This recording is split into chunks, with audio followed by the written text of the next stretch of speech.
welcome back. I think today we wanted to do a video about Archie's autism diagnosis and just take you through our experience as parents to a child with autism. If you're new here, then you won't know that I've got two children who are called Archie and Alfie. Archie has autism. He's the age of 3. He will be 4 this year. And I think it's been a while. It's been a time coming that I wanted to do this video, but there's just so much that could go into it that you could just end up rambling on, which I probably do most of the time anyway. But I think we'll just start from the beginning, from Archie's, when we first started noticing. If you can hear the sound, it's because Archie's in the back. So I think we'll start with when Archie was born. You weren't around at first. Me and Matt got back together when he was 6 weeks old. And just to clarify that Matty is not Archie's biological father. But I've been there since. But he's been Archie's dad since he was a baby. You know, Donald and Matthew changed and stuff. Archie was born a week late, no health problems, had all of his jabs. I know that there is a big speculation about children having their jabs and it causing autism, and I just want to say that my personal opinion, that is ridiculous, and I don't want to even go there because that just irritates me, that conversation. Archie, I think he started showing traits when he was about 1. You know, when he was like walking and stuff. Yeah. He never looked you in the eye, never looked anybody in the eye, not even me. He rarely responded to his name. He didn't play like normal children either, did he? Like, normal children are into everything, like Alfie, he is into everything. Archie was very particular about what he played with and what he enjoyed. His cars, like wheels, lining the cars up, wheels. My battery's dying on that.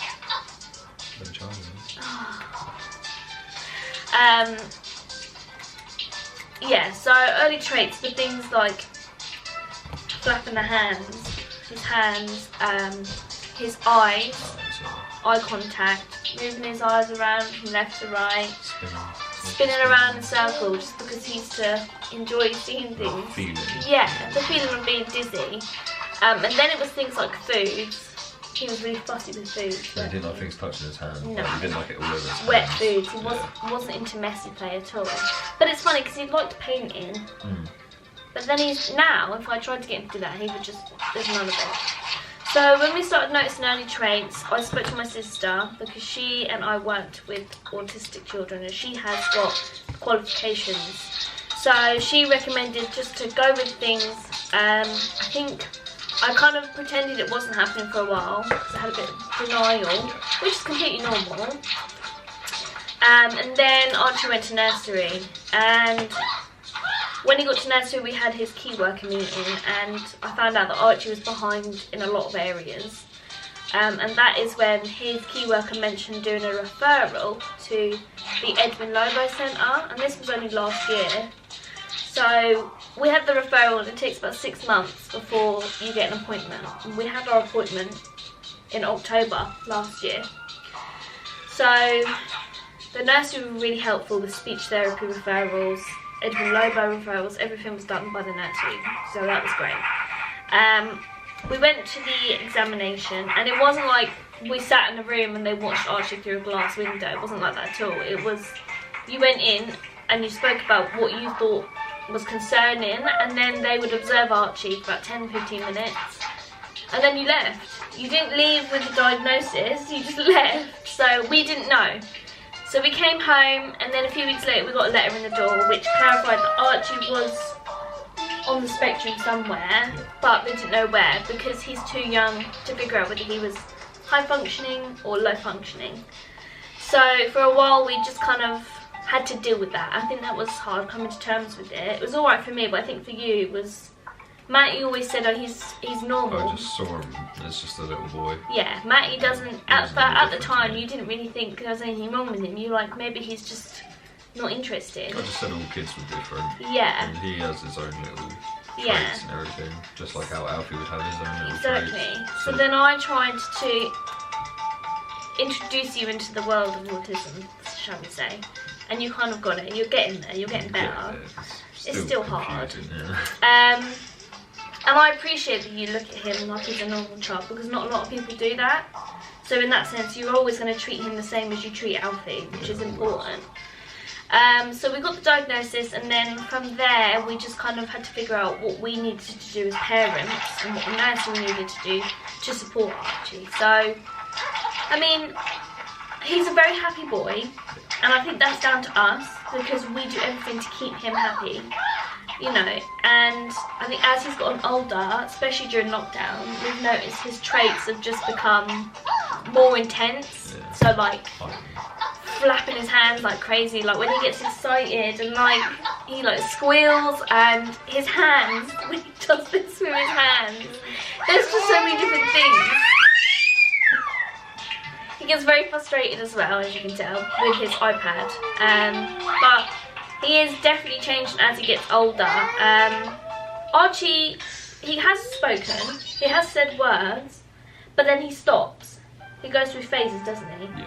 And then he'll go through phases where he'll eat nothing at all, and then he'll eat so much. So those are the traits that he is going through now. So the phases of eating, the phases of talking, sleeping. I think he does that as well, where he wakes up really early. Yeah. And there are some times where he'll go to bed, and then he won't go to bed. Yeah. He has phases of that as well. We also went through a phase of smearing, which was great. It wasn't. So smearing, I think that was the worst thing I've had to deal with Archie, is we don't know why he does it, but he would smear his poo everywhere at bedtime, and it's only at bedtime. Actually, no, there have been days where he's done it just during the day. I think it's just a sensory thing, you know, the smell, texture. So we had to put him in button-up vests. And if you're wondering where you can get those, you can go to M&S, and they do them up to the age of 16. So that's really helpful. I think as Archie's gotten older, he has definitely evolved, and his traits have become far more intense. So at the moment, we just kind of go with him, don't we? Yeah. And what he enjoys.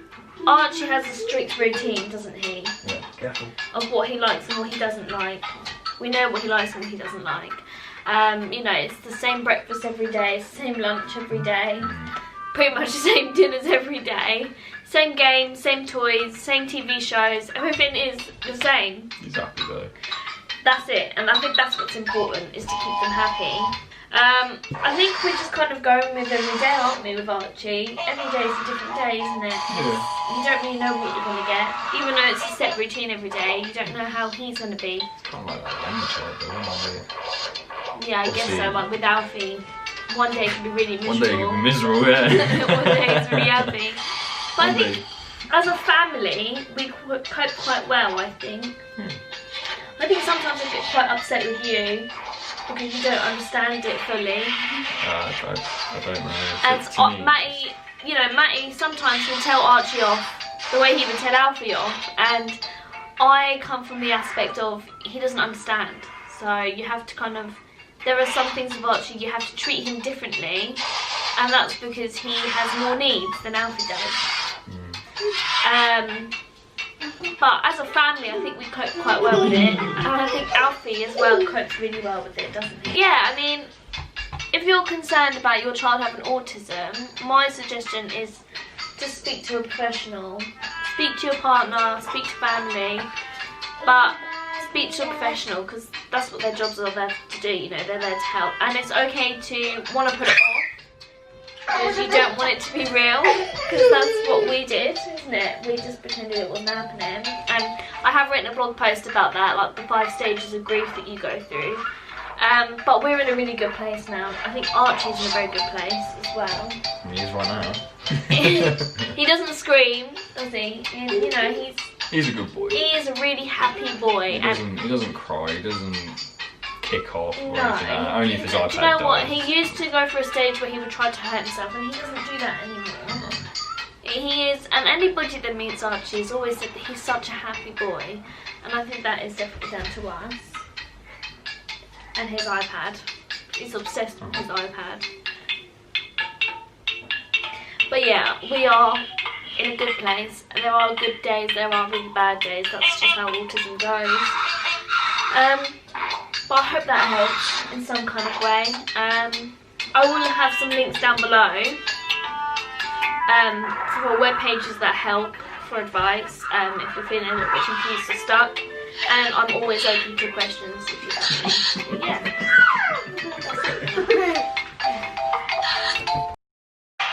That game is so loud. It is, isn't it? Are you sticking in yourself? No, I thought I had something on my chin. I'm just like, is it there? Or... I can't stand. That's like Archie's theme tune. That's how you know he's coming. Yeah, like a serial killer. You know he's coming because of that tune. Like. I'm sorry, but I've got to turn that thing off. So loud. So what he does that? He's got this game on his iPad, and it's the loudest game out of all of them. And it's just like in the car, everywhere you go, it's there. He'll probably come running back in. What are you doing? All the time. But